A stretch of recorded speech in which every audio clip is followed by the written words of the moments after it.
Hey folks, this is Kelani. Welcome back to the Battle of Dazar'alor raid guide for normal and heroic. This time we'll be taking down Grong the gorilla. Depending on whether you're Alliance or Horde, you'll be facing off against Grong the Jungle Lord or Grong the Revenant. This is the second boss for Horde and the third boss for Alliance. The fight will play out the exact same way for both factions, but all of Grong's abilities will have different names just to make things annoying. I play Horde, so this will be from a Horde point of view, but I'll be sure to include the names of Alliance abilities.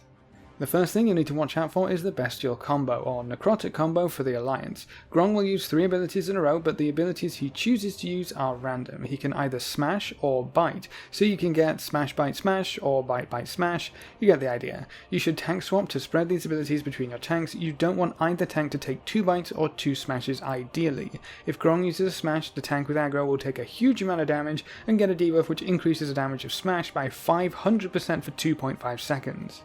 If Grong uses bite, he will apply a large bleed on the tank with aggro. You can't take 2 smashes in a row, but you can take 1 smash and 1 bite. You can probably even get away with 2 bites at a really big push, but just make sure your tanks are ready to swap to prevent 2 smashes on the same target. Grong will also use Reverberating Slam or Deathly Slam for the Alliance, which will target a random melee and slam on top of them, dealing a small amount of damage to everyone in 10 yards and leaving behind an AoE circle. That circle will explode after a short delay for a lot more damage, and it will also knock back anyone still in it.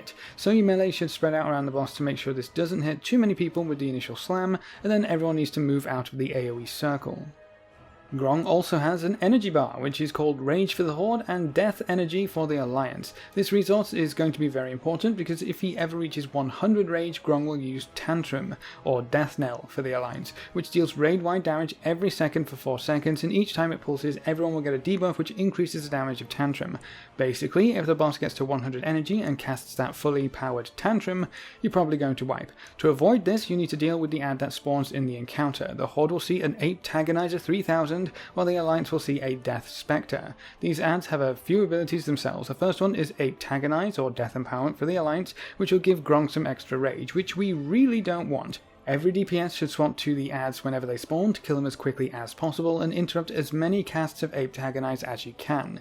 You'll also have some random rockets being fired off towards ranged members. Those rockets deal AoE damage, so your range should spread out loosely. The rockets also leave behind a patch of fire, just don't stand in it. When the ads die, they also explode, dealing damage within 15 yards, and anyone who gets hit will get knocked back. If Grong is within that 15-yard radius, he will gain a huge amount of rage, so be sure to take Grong away from any ads that spawn close to him. When the ads die, they'll drop a core. A player can pick up this core and use it to zap the boss, which will trigger a Tantrum as long as the boss has more than 25 rage. Tantrum ticks once for every 25 rage Grong has, and he'll use up the rage with every Tantrum, so if you zap him at 50 rage, you'll only get 2 pounds instead of all 4, which is easily survivable with some healing cooldowns. So the plan is to kill the ad and wait to use the core until Grong has between 50 and 74 rage to make sure you get small tantrums and control his rage meter so he won't ever reach 100.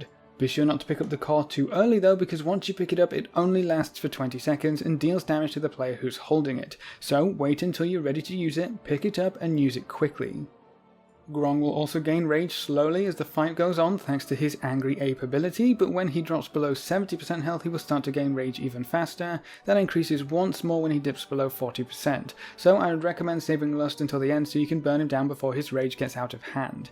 On heroic mode, Grong will finish every combo attack with a Bestial Throw, where he will grab the tank and deal damage to them over 5 seconds, and then he will throw the tank at a random raid member. The targeted raid member has to run away from the raid because when the tank lands he will deal a large amount of raid AoE damage, which deals less damage the further away your raid is, so if you get an arrow above your head, run away until the tank comes flying towards you. He gains one other ability on heroic called Ferocious Roar. The boss will deal AoE damage to the entire raid, and anyone who isn't within 5 yards of another player will get feared for 5 seconds. Our melee pack was always close enough together to never have to worry about this, but our ranged pack stacked up a few seconds before the roar to make sure everyone was okay. The rage and tantrum management will be the most important part of this fight, with the tank swaps being the only other thing that might cause you troubles here.